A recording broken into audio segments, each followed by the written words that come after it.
Israel's military control of the West Bank, checkpoints, and a separation wall mean that many Palestinians only encounter Israelis in the form of soldiers or settlers. The distance between Ramallah and Tel Aviv is only about 50 kilometers, but the distance between everyday Palestinians and everyday Israelis is vast. In some places in the West Bank, Palestinians studying Hebrew gain a greater insight into a society which is so close, yet so far away. Opportunities for learning Hebrew in the West Bank are sparse.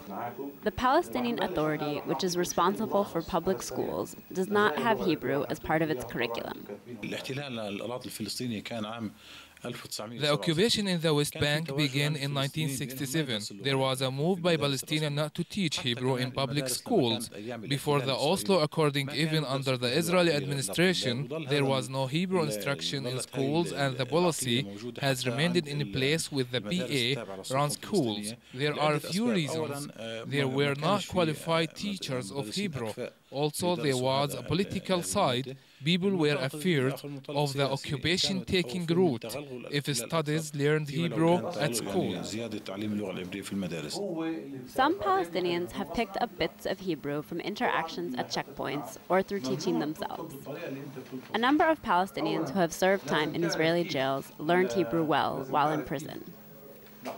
For others who wish to learn Hebrew, there are language institutes which offer courses. There is a considerable demand for Hebrew amongst those who work in imports and exports, customs, and finance. We need it here because we are living here with the Jewish people, and in the West Bank we need to learn and to know about the language, and it's you can say that it's a good language to learn here because we are using day by day here in West Bank. While Hebrew is not widely spoken, there is a recognition amongst many Palestinians that it is useful. With little opportunity to practice Hebrew conversationally, the outlook on learning the language very much reflects the situations in which it would be employed.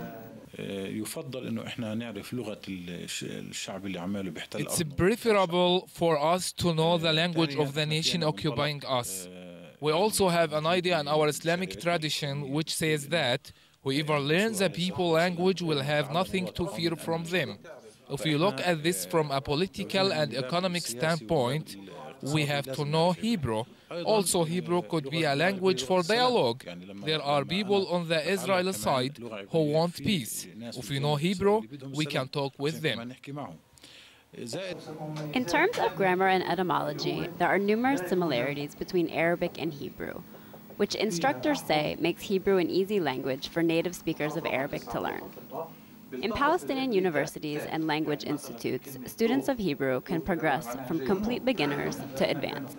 Here in the West Bank, the motivations for studying Hebrew are not the same as those for studying English or French. Hebrew is not viewed by most as a language of literature and culture. It's viewed as a practical language.